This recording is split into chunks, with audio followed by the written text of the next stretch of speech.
iHeartRadio presents Podversations, a weekly discussion with the biggest names and influencers in podcasting. Hey, everybody, and thank you so much for joining us for another session of the iHeartPodcast Network Speaker Series. This is the moment of the week where we get to stop down and take a breather in what's been a very interesting year and a half and counting, and talk to a partner that we've entered into business with, somebody that we're starting to make content with and put out there into the world. It's always about podcasting. We make a lot of podcasts with a lot of people, and this medium continues to explode and surprise us with over 100 million Americans a month now listening to podcasts, over 80 million Americans a week now listening to podcasts. So you really have this confluence of huge audiences flocking to what's maybe the hottest medium on the planet, but all that's powered by some of the greatest, I think, most important storytellers at work today. And today's session is going to be no exception to that. We've talked on this series with everybody from Malcolm Gladwell to Martha Stewart. And so today, again, no exception. I want to welcome Kristen Nobles and Christine Torres. First of all, thank you guys so much for hanging out with us today. I really do appreciate it. It's such an honor. Thanks for having us. Thank you so much. I think iHeart has been an amazing partner to allow us to talk about something that's difficult in a fun way, like you said, and reach so many people. This is a different kind of a session that we're going to talk about today. We often do podcasts with really well-known creators, the Ron Burgundy podcast, the Martha Stewart podcast, like I talked about, or Malcolm Gladwell's Revisionist History. Today's podcast and the topic that we get into may surprise some people. It's incredibly pointed, it's very specific, but it is equally vitally important, urgent, and it is breast implant illness. And a lot of our viewers and listeners may be like, wait, what? What are we talking about today? But this story, to put it one way, and you two caught us and engaged us to such an extent, not just because I think it's urgent, but you're great presenters of information, to put it one way. Storytellers feels like maybe it's the wrong way to put it, although that's the business we're in. But I'll first sort of set this up, and then I'll sort of ask you guys where you come from. We're going to premiere a podcast in October. It's going to be called Close to the Chest. It's hosted by you who are really, I think it's fair to say, on a mission to find out how to financially, legally, physically, emotionally help others and educate the world to overcome BII, breast implant illness. Kristen, let me start with you. What is BII? When I first got diagnosed with BII, that was my immediate question. I was told 3 years ago, when I started identifying this illness as the cause of so many horrible symptoms, I learned it was an autoimmune response to the silicone implants or saline implants at the time that were in my body. What was fascinating was I had a very extreme autoimmune response. I was on a feeding tube for years. I had several surgeries. I was also a lymphoma survivor. And so 3 years ago, I was in a hospital. A woman came in as like the house of a major hospital here in LA. And I had great connections. We just couldn't figure it out. And she said, I think your breast implants are killing you.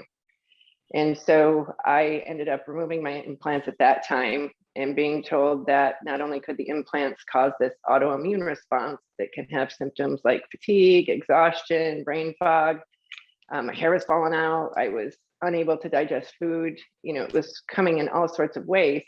And then it could convert into a cancer called anaplastic large cell lymphoma. And so I was pretty shocked. And at the same time, I was very curious, and I had met Christine at that time. And at that point, people didn't really even talk about this. A lot of doctors weren't necessarily sure this was, quote, real. And as you said, it became a mission for me to understand, because I ended up then getting new implants in, thinking that a second pair would be safer. And now I'm suffering from a horrible explosion of the disease in my body. I am CD30 positive, which is important for the audience to know. That's the gene that indicates you have the cancer. And I really struggled, being someone with my background, to find a doctor to treat this. And I ended up partnering with an attorney who represents me, but I didn't want to, attack the people. I wanted to understand the problem. And I wanted to really help women save time, money, and all sorts of suffering and organs like I had lost, is they went through the process to be diagnosed and treated, now that not only the FDA recognizes it, but a lot of surgeons are actively out there trying to save us from the suffering. So I want to really make this pointed, because I don't know of a topic that we've covered that is more personal than this show that we're putting out there into the world.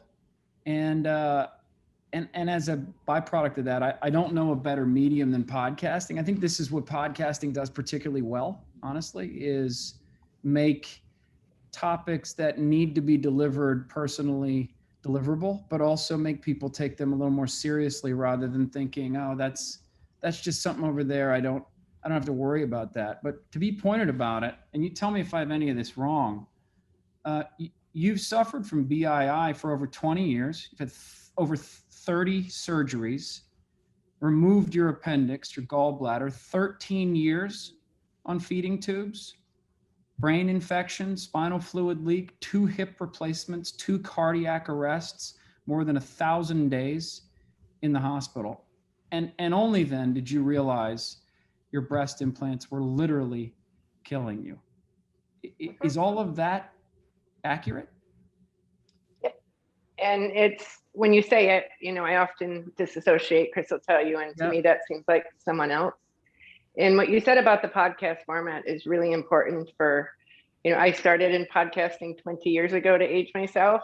And the reason I came running to you guys is that, it is the fastest way. Movies, TV, that's all great. But to interpersonally share this story in a way where it's communicated intelligently, like you said, it becomes a platform for people to begin a dialogue. When you talk about it, I, have friends that joke that I'm an Olympian at being sick. And, once I knew I had this issue, the weird thing is you can identify it, but then the, impact producer, survival in me, woman in me kind of kicked in, and I started to realize I didn't want to be a victim, if that makes sense. And I wanted to learn how to fix this if there was a fix. Christine, I want to jump over to you if that's okay. Chris, you're a former prosecutor, a film and TV producer and writer. You worked in various capacities in entertainment. How did you come to this? How'd you end up in the middle of this story? Well, I had a short film that was at the Nantucket Film Festival that my brother had directed. And since he doesn't like to travel much, I flew to Nantucket. It was such a hardship. And I stayed at with a friend, a mutual friend of ours, Kristen. His name is Eric, and he has a beautiful, lovely house in Nantucket, and he was kind enough to let us stay there. And Kristen and I ended up sharing a room. And as you know, those late night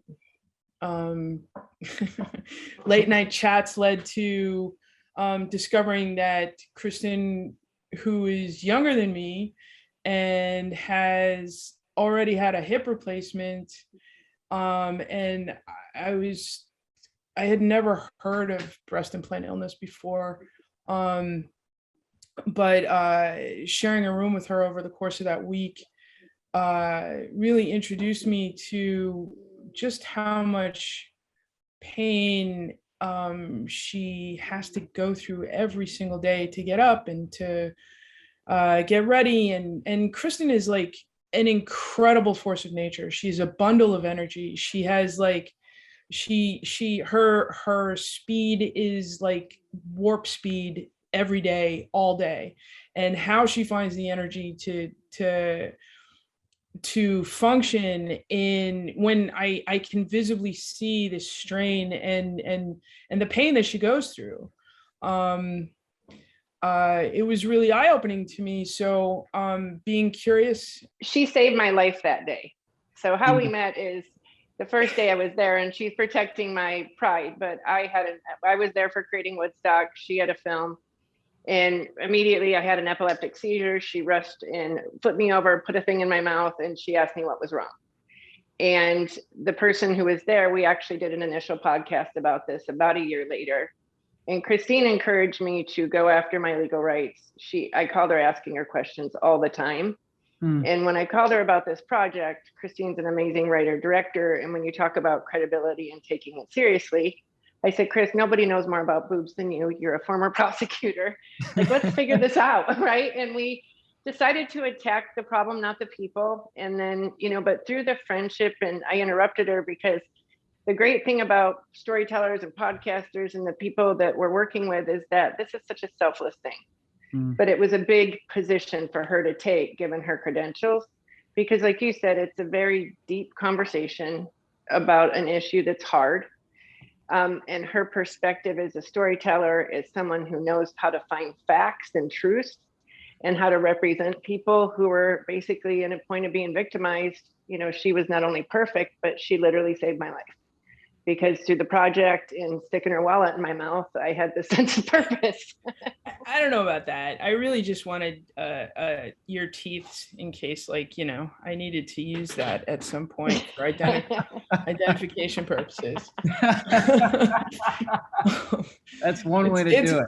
It's a unique way to steal people's identity. Sure. It's a secret. Don't tell anybody.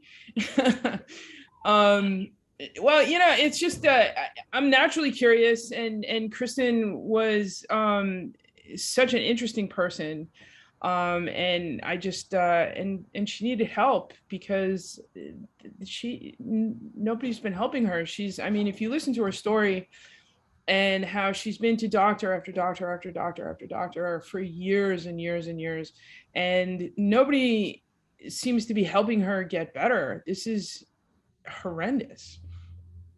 And as I look into this story and this problem, it just felt this is solvable. This is absolutely solvable, and Kristen's not the only person out there suffering.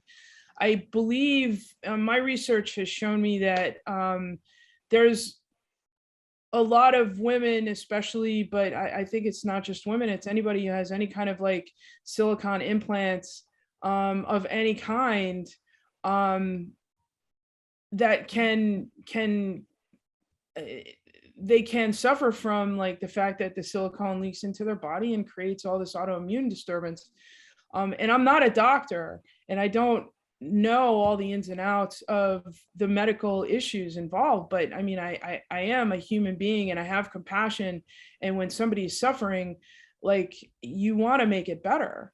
And I've seen many, and we've talked to many different women, and although, symptoms are as unique as the women who suffer from this disease, it's still, there's this commonality of nobody told me that I was going to suffer this way. Nobody told me that if I went down this road, that my life was going to be challenged in ways that I had no idea. And Kristen is just an absolute inspiration, because she does want to, not only is she trying to help herself, but she's really trying to get the word out there and make sure that there are women out there who know that they're not alone. Chris, you seem to have this instinct to help other folks. You've been a prosecutor, and that's sort of inherent in that job a little bit. But you talked a lot there about having compassion for others, and you used words like, you want to help other people. I wish that was universal, but it isn't. There's only certain people who have a predilection to help other people. Where did that come from? Did you see that as a kid? A mom, a dad, a sibling helping others, or where'd that influence, where'd that instinct come from? It's not necessarily something you're born with. Well, I don't know. I feel like I've been lucky enough to grow up with two amazing parents who loved me and nurtured me and taught me right from wrong, and taught me to stand up for, anybody who needs help. luckily, Kristen refers to me shoving my wallet in her mouth. It wasn't just, come on or anything, but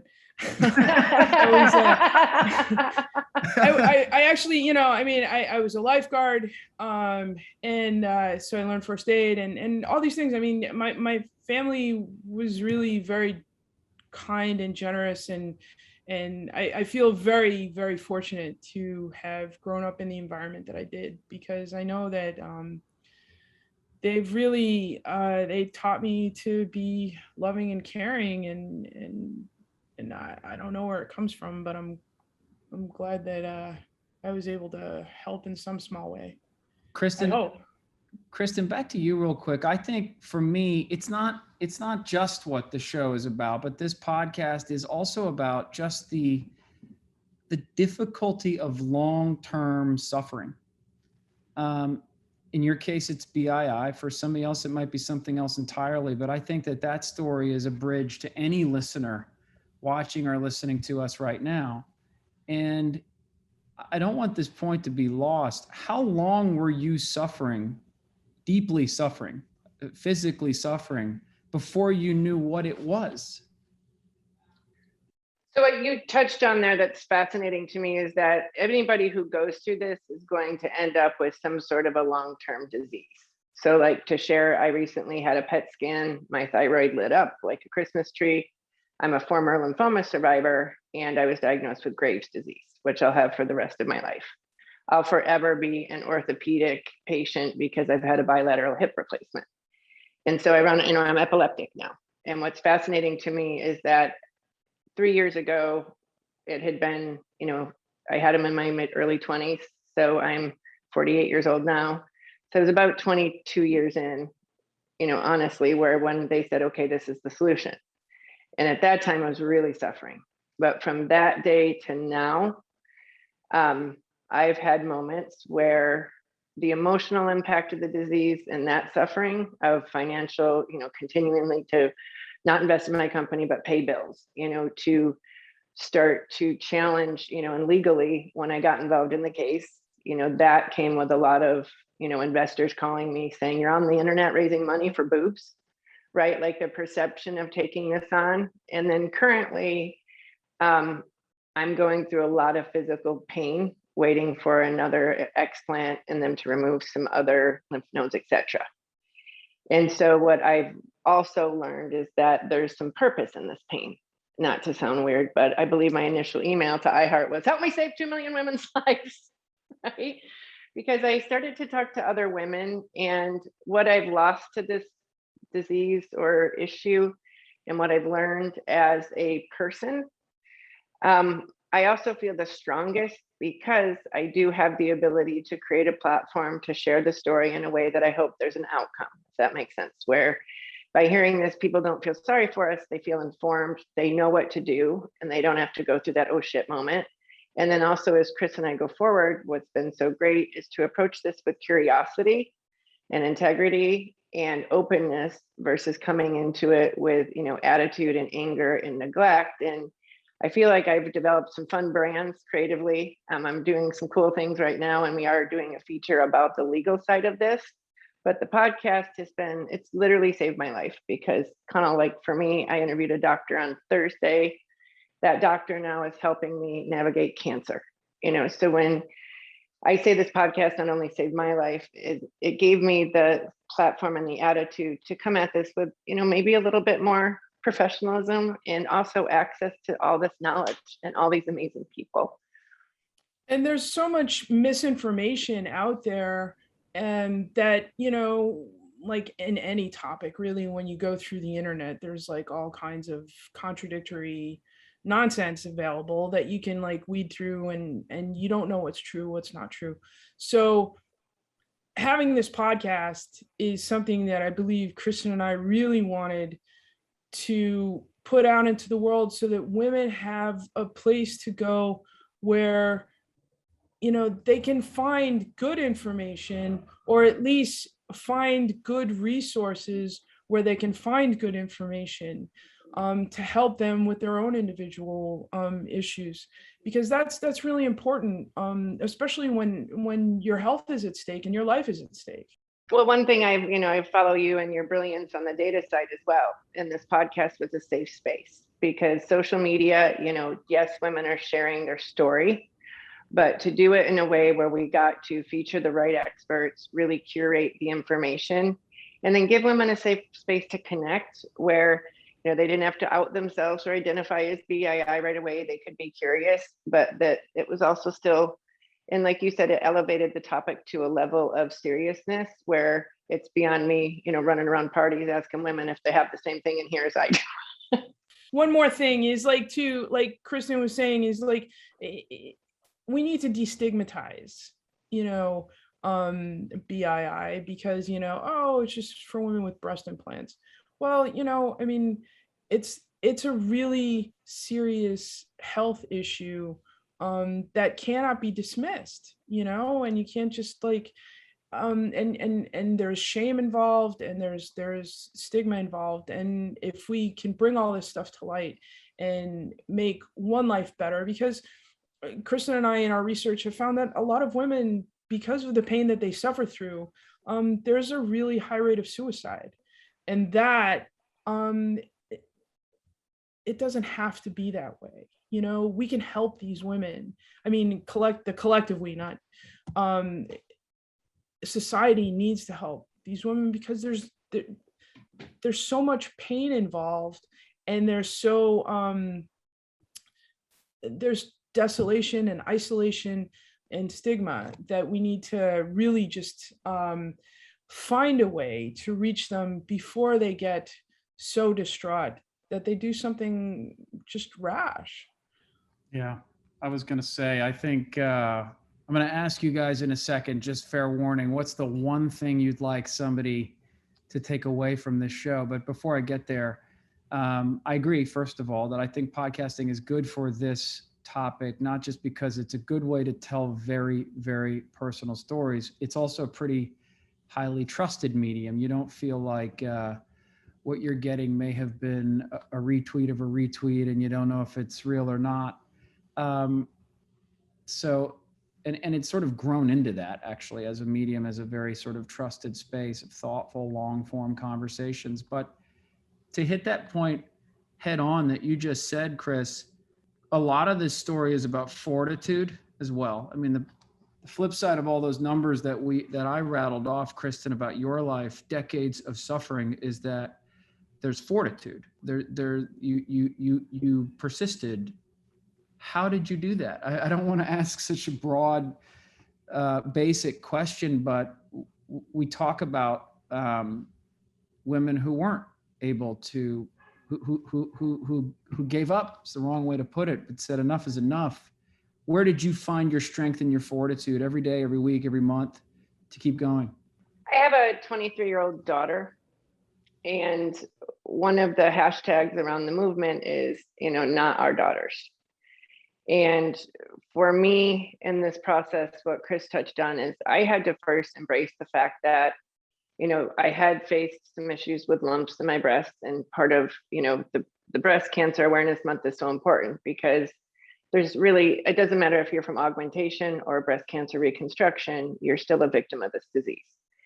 And for my daughter, there were times where I did reach out to friends and I had lost hope and faith, and I didn't quite know what to do. And it was really the people in my immediate life, my friends, my daughter, that constantly said, don't give up. And for me personally, once I could identify the issue, I started to look at it as a business person. I have a background in finance and entertainment. And I started to think, okay, there's really 3 ways to attack the problem. After I met with my attorney and we filed the class action case, I wanted to understand what the solution was. Like, how do we go out there and help people? And why wasn't I warned? Why didn't I get this information, like Christine said before? And so I really tried to turn this into a sense of purpose. I had to really clearly articulate, what's the solution out there. And what I found is that we needed information. We needed to get it there quickly. And it was almost impulsive, But over the last 9 months, it's been the other women I've met through organizing this podcast, getting, sharing my story in the community, and them sharing information that kept me hopeful. Because like Christine said, I've lost a lot of friends, not only to suicide, but to the secondary diseases like kidney failure, cancer, etc. And then we were going through a pandemic. And so once I knew I needed to have this explant, the time it took me to find a doctor and to, quote, finance all that, because of the level of complicity during a pandemic, it's one day at a time. But I really encourage anybody going through this to be honest with their friends and family, ask for help. That was really freaking hard for me. I wanted to be fine. And you have to accept that you're maybe not fine, but you're still good. And it's not your fault. And then the last thing is to empower yourself with information, participate in the newsletters, and meet other women, because it's a unique situation and they will help you. And in the trans community, for instance, I have so many incredible people that I've reached out to, and we talk uniquely because there's subsets of guilt and issues that come, but we're all the same. And once you realize you're not alone and you start to feel the empowerment of these women and doctors and men who have supported this, it's incredible. And so really it's the fuel, of seeing the light through the tunnel. And then lastly, being able to put together something that I believe will live in perpetuity for any woman who has that moment of, oh shit, they can use this podcast as a resource and reach out to all these amazing women, because they're so active. There's always a girl there ready to talk to you about BII, and men, amazing men as well. Chris, what about you? One thing you'd like people to take away from this podcast? I think Chris and I say it all the time. You are not alone. You are not alone. And no matter how strong you are, even the strongest people need help. So reach out, like Kristen said, and realize that you are not alone. Kristen, anything to add? I just want to thank you and your team. I think one of the, I started with Pod Tech back at the World Internet Center with John Furrier, and am passionate about this format. And the responsiveness of iHeart and the team, and the willingness to host this conversation and this platform and really create this resource has been so incredible. And thank you for you, because I think impact podcasting and being noble through this platform is really paving the way and setting the expectation with people that have issues. There's a place to tell your story, a way to turn your pain into purpose, and that you can, go iHeart anything as long as you're passionate about it. And thank you for that, because this is really, like you said, unique, and it's given me so much. I can't thank you enough. Well, I can tell sometimes when the staff here in the podcast division is abuzz about an idea, a new show, new storytellers that we're working with, and that's definitely the case here. I deeply, deeply appreciate the honesty and the bravery of telling this story. I think this is the right medium to do it. When we're at our best, we put good storytellers out there in the world, but when we're really at our best, those stories actually are meaningful and even important. And this checks all of those boxes. So you've probably heard it 1,000 times, but you're an inspiration, and I really do appreciate it. Chris, Kristen are the co-hosts of Close to the Chest. It launches October later this year. It's an incredibly meaningful, moving series that anyone listening, whether you think it touches you or not, trust me, it will change the way you think about certainly BII, but maybe illness and suffering more broadly. And that's always a good idea. So thank you guys. Thanks for hanging out with us today. Really appreciate it.